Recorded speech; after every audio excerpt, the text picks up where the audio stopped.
صلی اللہ علی محمد صلی اللہ علیہ وسلم۔ بسم اللہ الرحمن الرحیم، نحمدہ ونصلی علی رسولہ الکریم، اما بعد، اعوذ باللہ من الشیطان الرجیم، بسم اللہ الرحمن الرحیم، ووصینا الانسان بوالدیہ، صدق اللہ العلی العظیم۔ میرے اسلامی بھائیوں اور بہنوں، حقوق اور تعلقات، گھریلو زندگی کے اندر ہمارے ساتھ جن کا تعلق ہے ان میں سے کس کس کے کیا حق ہیں ہم پر، اور ہمارے ان پر کیا حق ہیں، اس سلسلے میں گزشتہ ہفتے سے ہم نے یہ سلسلہ شروع کیا ہے، جس میں ہم یہ سمجھانے کی کوشش کریں گے کہ کس کا ہم پر کیا حق ہے۔ اس کو عنوان کے ساتھ ترتیب وار ہم بیان کرنا شروع کیے ہیں۔ گزشتہ ہفتے کے ویڈیو کے ساتھ پیوستہ متصل یہ ویڈیو ہے۔ جن حضرات نے گزشتہ اسی سلسلے کے ویڈیو کو نہ دیکھی ہو، نہ سنی ہو، وہ اس کو سن کر اس کے ساتھ آگے کی ان باتوں کو سنیں۔ ہم نے گزشتہ ویڈیو کے اندر یہ بتائی تھی، قرآن کریم میں ایک پیاری سی دعا ہے، ربنا ہب لنا من ازواجنا وذریاتنا قرۃ اعین، یا اللہ میری بیوی اور بچوں کو میری آنکھوں کا ٹھنڈک بنا دے۔ جو بندہ خود بیوی بچوں کے لیے آنکھوں کا ٹھنڈک ہوگا وہی اس کی دعا بھی کر سکتا ہے۔ ہم نے آدمی اس قابل کب ہوگا کہ وہ یہ دعا کر سکے، اس کو ہم ترتیب وار بتانے کو شروع کیے ہیں۔ سب سے پہلے ہم نے یہ عنوان قائم کیا تھا کہ مسلمان کا تعلق اپنے والدین کے ساتھ کیسا ہوگا۔ چنانچہ اسی کی دوسری قسط ہے، دوسرا حصہ ہے۔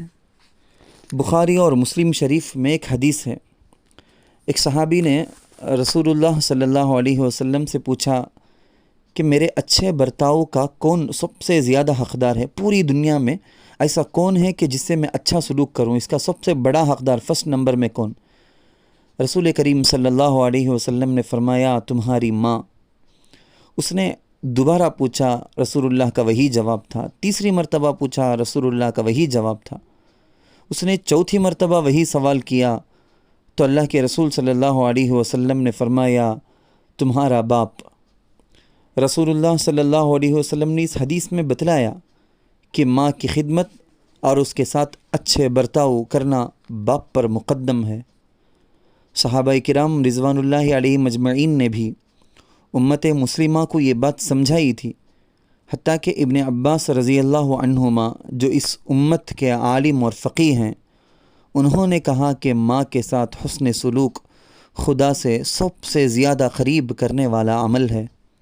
ان کی خدمت میں آ کر ایک شخص نے عرض کیا، ایک قصہ ہے، واقعہ ہے، حضرت ابن عباس رضی اللہ عنہما کی خدمت میں ایک شخص آیا، اس نے ایک لمبی بات ہے، اس کا مختصر، میں ہر بات کو بہت مختصر کر کے پیش کر رہا ہوں۔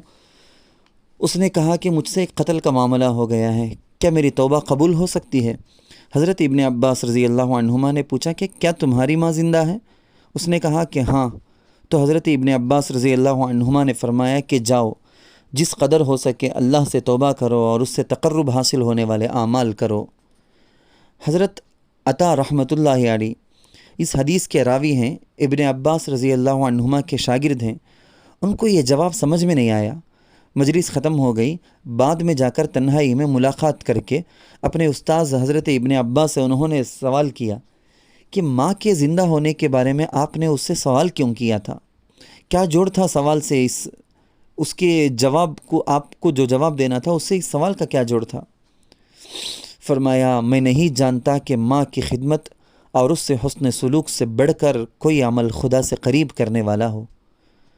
امام بخاری رحمۃ اللہ علیہ نے اپنی کتاب الادب المفرد میں پہلے ایک عنوان اور باب قائم کیا ہے، ماں کے ساتھ حسن سلوک، پھر دوسرا باب باندھا، باپ کے ساتھ حسن سلوک۔ اس طرح سے امام بخاری رحمۃ اللہ علیہ نے حدیث کی ترتیب کا بھی اور ماں باپ میں درجہ بندی کا بھی لحاظ رکھا۔ آیت کریمہ ہے وَوَصَّيْنَا الْإِنسَانَ بِوَالِدَيْهِ حَمَلَتْهُ أُمُّهُ وَهْنًا عَلَى وَهْنٍ وَفِصَالُهُ فِي عَامَيْنِ أَنِ اشْكُرْ لِي وَلِوَالِدَيْكَ إِلَيَّ الْمَصِيرُ۔ سورہ لقمان کی اس آیت میں اللہ تعالیٰ نے اولاد کو ماں باپ سے حسن سلوک کرنے اور ان کے حقوق پہنچانے کی ترغیب دیتے ہوئے ماں کی فضیلت کی طرف بھی اشارہ کیا ہے۔ آپ ذرا ترجمہ سن کر دیکھیے کیا شیریں انداز سے، کتنے اچھے پیرائے میں اللہ نے ترغیب دی۔ ہم نے انسان کو اپنے والدین کا حق پہنچانے کی تاکید کی ہے۔ اس کی ماں نے ضعف پر ضعف اٹھا کر اسے اپنے پیٹ میں رکھا اور 2 سال اس کے دودھ چھوٹنے میں لگے، اسی لیے ہم نے اس کو نصیحت کی کہ میرا شکر کر اور اپنے والدین کا شکر بجا لا، میری ہی طرف تجھے پلٹنا ہے۔ یہ ہے ترجمہ۔ سنا آپ نے والدین سے حسن سلوک پر خدا اولاد کو کس قدر شکر بجا لانے کی ترغیب دیتے ہیں۔ اس کو خدا کے شکر سے متصل ملا کر اللہ تعالیٰ بیان کرتے ہیں، تو اپنے والدین کا شکر ادا کر اور میرا شکر ادا کر۔ تمام فضائل کی یہی شکر تمام فضائل کی اصل اور نیک اعمال کی بنیاد ہے۔ اس دین نے والدین کو اتنا بلند درجہ عطا کیا کہ کسی مذہب میں اس کا تصور بھی نہیں ہو سکتا۔ دنیا میں یہ عام طریقہ ہے کہ اولاد کے پاس جب مال آنے لگتا ہے، وہ مالدار ہو جائے تو اچھی نوکری کے ساتھ خوبصورت دنیا دار بیوی بھی مل جاتی ہے، تو وہ اپنے والدین سے بے توجہی برتنے لگتا ہے۔ اپنے ماں باپ کو اور باپ نے اس پر جو کچھ خرچ کر کے احسانات کیے تھے سب کچھ بھول جاتا ہے، ماں باپ پر خرچ سے اپنا ہاتھ روک لیتا ہے، جس کے نتیجے میں اس پر اللہ تعالیٰ کا غضب نازل ہوتا ہے۔ مگر جو اولاد سچے مسلمان ہوں، ان کا خیال اسلام کی پاکیزہ اور حکمت برے تعلیمات پر ہوتا ہے۔ وہ رسول اللہ صلی اللہ علیہ وسلم کے اس ارشاد عالی کو ہمیشہ ذہن میں رکھتے ہیں کہ تم بھی اپنے ماں باپ کے ہو اور تمہارا مال بھی۔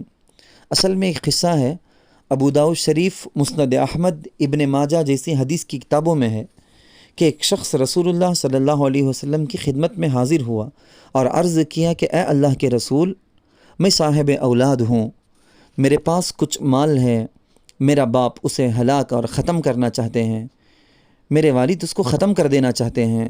تو آپ صلی اللہ علیہ وسلم نے فرمایا، تم بھی اپنے باپ کے ہو اور تمہارا مال بھی۔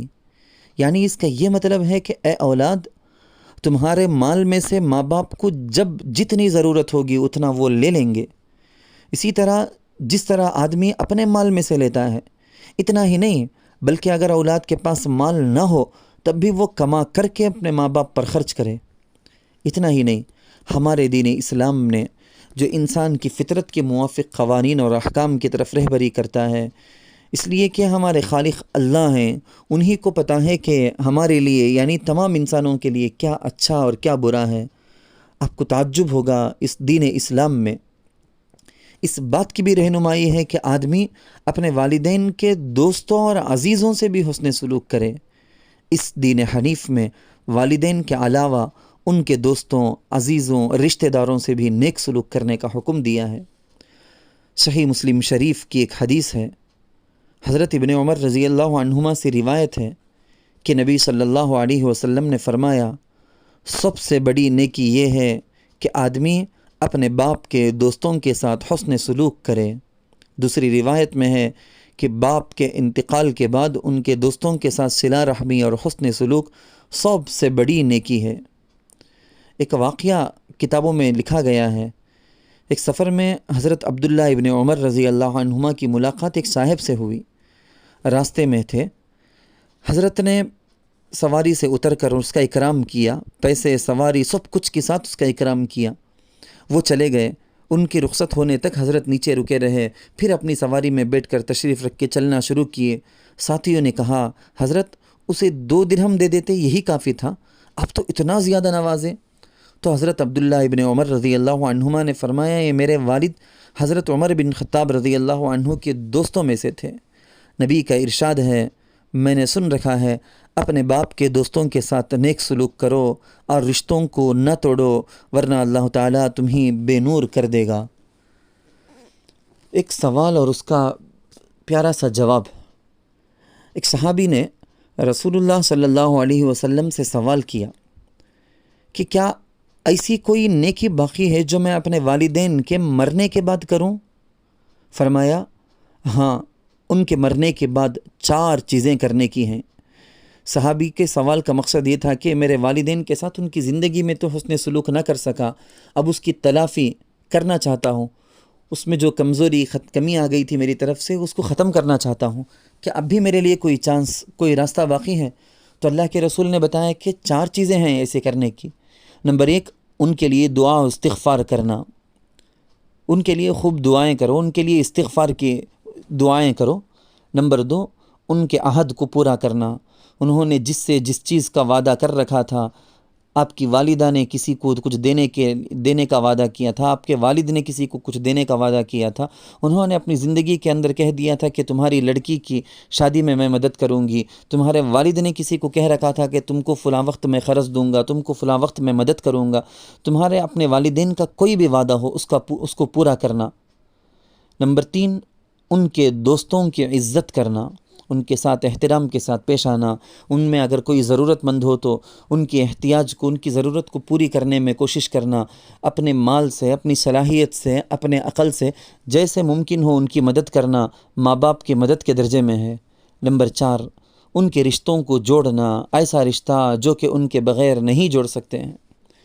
الادب المفرد للبخاری، اس میں یہ سوال جواب منقول ہے۔ ایک حدیث میں اللہ کے رسول صلی اللہ علیہ وسلم نے خالہ کو ماں کے قائم مقام قرار دیا۔ الخالۃ بمنزلۃ الام، ماں کے چلے جانے کے بعد خالہ کا ایسے ہی احترام کرو جیسا کہ ماں کا کرتے تھے۔ ایک طرف اسلام کی پاکیزہ اور مقدس تعلیمات اور کلچر، اور دوسری طرف ویسٹرن اور مغربی تحریک اور برباد کلچر کہ جس میں لڑکا بالغ ہوتے ہی اپنے والدین سے الگ ہو جاتا ہے، ماں باپ اور بیٹے کا رشتہ ختم ہو جاتا ہے، لڑکا ہو یا لڑکی اپنے کام سے کام رکھتے ہیں، کبھی پیچھے مڑ کر اپنے کمزور ضعیف والدین کو دیکھنے کا سوچتے بھی نہیں۔ وہ والدین اسلامی طرز تعلیم اور رشتہ داری کو ترستے رہتے ہیں، وہ انہیں کبھی میسر نہیں ہوتے۔ اسلامی تعلیم کے چند انداز جو اولاد ماں باپ کے لیے بجا لائے۔ درمیان میں بات یاد آ گئی تو اس کو بھی کہتا چلوں۔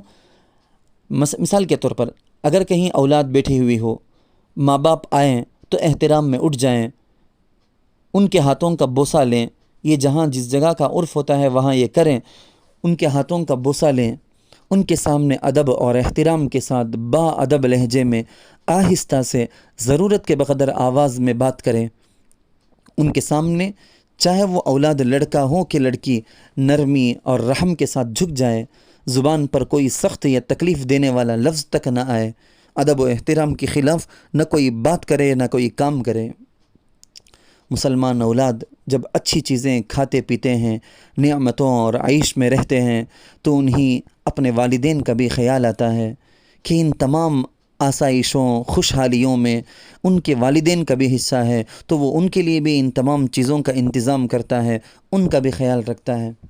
آخر میں ایک بات میں والدین کی خدمت میں کہہ کر اپنی بات کو ختم کروں کہ جب گاڑی یا کار یا کوئی بھی وہیکل چلانے والا ڈرائیور جب وہ اپنی گاڑی کو سلیقے سے ترتیب سے چلاتا ہے تو وہ اپنی گاڑی سے منزل مقصود پہنچتا ہے، ورنہ گاڑی کی بربادی یا خود اس کی اپنی جان کی بربادی اور بے چینی کا باعث اور سبب ہے۔ درست راستے پر گاڑی کو لے جانا ہمارا کام ہے، تب اس گاڑی کے ذریعے سے ہم منزل مقصود کو پہنچ پائیں گے۔ یہی ایک ضروری بات میں والدین کے لیے عرض کرنا چاہتا ہوں، توجہ سے سنیں کہ یہ اولاد تمہارے لیے زمین کی طرح ہیں، یہ زمین تمہاری ہے، تم کاٹے یا نقصان دینے والی جھاڑیاں پودے لگاؤ گے، تم خود ہی نقصان اٹھاؤ گے، تمہارے ہی ہاتھ میں کانٹے چبھیں گے، تم کو ہی تکلیف ہوگی۔ بغیر تربیت کے اگر تم چھوڑ دو گے تو جس طرح خالی زمین ہوتی ہے، خالی زمین میں خود بخود کانٹے کے اور تکلیف دینے والی جھاڑیاں، پودے، گھاس پھوس سب نکل آتے ہیں، اسی طرح تمہاری اولاد کا بھی حال ہوگا، تم کو اس سے بھی، ایسی اولاد سے بھی کوئی فائدہ نہیں ہوگا۔ نمبر 3، آپ اگر چاہتے ہیں کہ اولاد آپ کے ساتھ حسن سلوک کرے تو آپ کو چاہیے کہ آپ بچپن ہی سے ان کا اسلامی طریقے کے مطابق ان کی تربیت کریں، ان کو ادب سکھائیں، ان کے حقوق ادا کر کے انہیں مدرسے مکاتب بھیج کر علماء کے ساتھ ان کی ملاقاتیں کروا کے علماء کی تربیت اور پرورش، علماء کی تربیت میں انہیں رکھ کر دے کر، اور خود گھر پر بھی اسلامی طرز پر تربیت کر کے ہم آگے انشاءاللہ آگے کی ویڈیو کے اندر یہی بتانے والے ہیں کہ جس طرح ماں باپ کے حقوق اولاد پر لازم ہوتے ہیں، اسی طرح سے بالکل اسی طرح سے اولاد کے بھی چند حقوق ہیں جو ماں باپ پر لازم ہوتے ہیں۔ اگر ماں باپ اپنے بچوں کو جب وہ بالکل بچے ہوتے ہیں اسی وقت سے یہ سارے حقوق ادا کر کے تربیت کرتے تو یقیناً اپنے بڑھاپے کے اندر اپنے بیٹوں کے ذریعے سے بیٹے ان کی اولاد ان کے ساتھ اچھا سلوک اور بہترین معاملہ کرتے ہوئے وہ اپنی اولاد کو پائیں گے۔ اللہ تعالی ہم سب کو عمل کی توفیق نصیب فرمائے اور ماں باپ اور اولاد کو ان کے اپنے ہر ایک کے دوسرے کے حقوق کو ٹھیک ٹھیک ادا کرنے کی اللہ تعالی توفیق سے مالا مال فرمائے۔ وآخر دعوانا ان الحمد للہ رب العالمین۔